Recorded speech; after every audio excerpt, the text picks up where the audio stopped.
저희 선생님들과 같이 나눴던 공통적인 이야기가 우리가 기부에 대해서 잘 모르는구나, 이 생각이 참 많이 들었습니다. TV나 여러 가지 네이버 검색창에서 이런 매체들에서 우리가 기부에 관련된 광고나 이런 것들은 굉장히 많이 뜨고 우리가 보고 있잖아요. 이 아이에게 배가 고프다는 느낌을 알까요? 막 이런 유명한 광고 돌아다니기도 하고. 근데 우리가 그런 것들을 많이 보고 경험하지만 실제로 기부를 경험해본 적이 있나? 또 기부에 대해서 우리가 잘 알고 있나? 이런 것도 아니구나라는 생각을 좀 많이 했습니다. 그래서 오늘 이 자리가 우리에게 도전이 되는 자리였으면 좋겠고요. 그리고 한번 이렇게 끝나고 그냥 돌아가는 자리가 아니라 저와 여러분의 삶에 지속적으로 나누고 흘려보내는 일에 우리가 같이 좀 협력하는 우리 중고등부가 다 되었으면 좋겠습니다.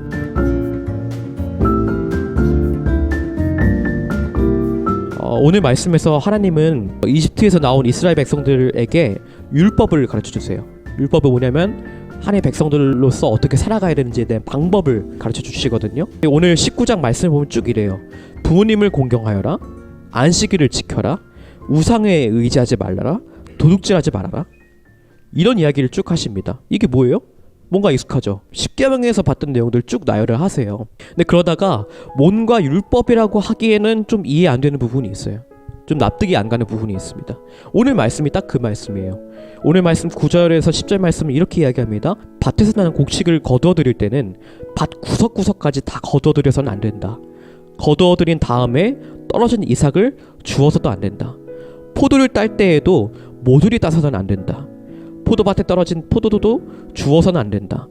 가난한 사람들과 나그네 신세인 외국 사람들이 줍게 그것들을 남겨두어야 한다. 이렇게 말씀합니다. 이게 만약에 이게 정사각형의 땅이라면 내 귀퉁이 정도는 남겨놓으라는 의미거든요. 이거를 누가 계산을 한 걸 봤어요. 만약에 정사각형의 땅에서 원이 안에 쏙 들어가게 그럼 이렇게 원을 그리면 몇 프로의 땅 정도가 남을까? 보니까 14% 정도의 땅이 남는다고 하더라고요. 꽤 많이 남는 거죠. 아니, 가난한 사람 도와달라는 이야기는 이제 이해가 되는데 왜 내 곡식이나 포도를 14%나 남기면서, 의도적으로 남기면서까지 도와줘야 되는 걸까요?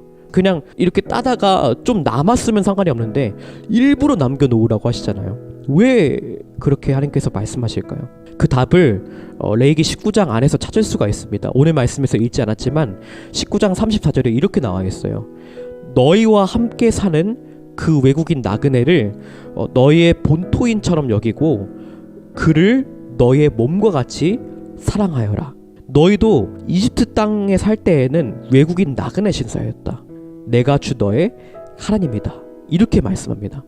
이 말씀이 뭐냐면 외국인과 나그네를 원래 우리 땅에 살고 있는 이웃처럼 여길 뿐더러 내 몸과 같이 사랑하라고 말씀하세요.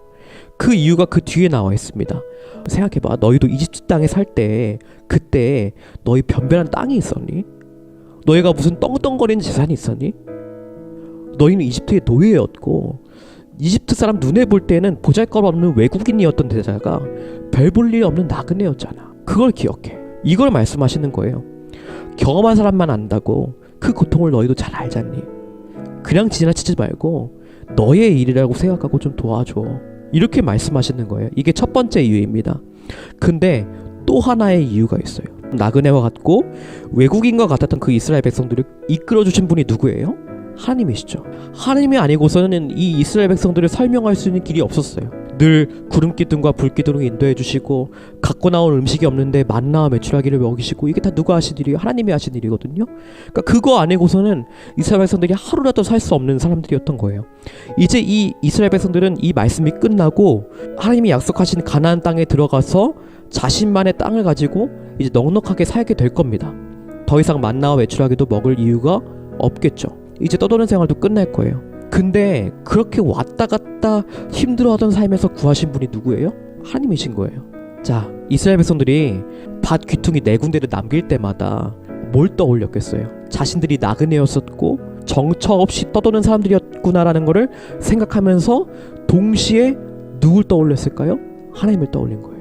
맞아, 내 삶이 그냥 이루어진 건 단 하나도 없었지. 다 하나님이 인도하신 일이었지. 이렇게 생각하게 되었다는 거예요. 그 밭 4귀퉁을 남기면서 무엇을 생각했냐? 나를 지금까지 인도하시고 계획하시고 내 삶을 이끄신 그 하나님을 고백한 거예요. 그 밭 4귀퉁을 남기면서. 여러분, 이것을 여러분의 삶에 어떻게 적용할 수 있을까요? 여러분이 사고에 사용하고 있는 돈은 어디에 사용되고 있나요? 여러분의 돈은 어디에서 나왔다고 생각하나요? 알바하고 있는 호규에게 물어보겠습니다. 지금 알바하면서 돈 엄청 벌고 있죠? 그 돈 누구한테 기부하기 쉬워요, 어려워요? 어렵죠. 자기한테 쓰기도 아깝다고 호규가 이렇게 고백을 했는데 돈 벌어보면 이제 알아요. 이게 돈 벌기가 얼마나 어려운 일인지. 그래서 더 고백하기 어려워요. 이 돈이 하윤 주신 돈이라고 생각하기보다 그 돈을 딱 들어오잖아요. 그럼 무슨 고백부터 드리기 시작하냐면 내가 번 돈이야, 이렇게 생각이 들기 쉽다는 거. 용돈 받아서 생활하는 아이들이 대부분일 거예요. 하나님께로부터 온 돈임을 여러분들 기억해야 돼요. 그게 그냥 나에게 주어진 돈이 아니구나. 그것이 다 하나님께서 나에게 채우시고 나에게 필요한 부분들을 채우신 돈이구나라는 고백이 여러분의 삶 가운데 있어야 된다는 거예요. 여러분, 그럴 때 내 주위를 둘러볼 수 있습니다. 그럴 때 내 삶에 어려운 사람들을 돌아볼 수 있어요. 우리가 이거 하나만큼은 기억하고 나아갔으면 좋겠어요. 여러분들이 사용하고 있는 돈 어디에 사용되고 있나요? 그리고 여러분들이 지금 갖고 있는 이 돈이 어디에서부터 온 거라고 생각하고 있나요?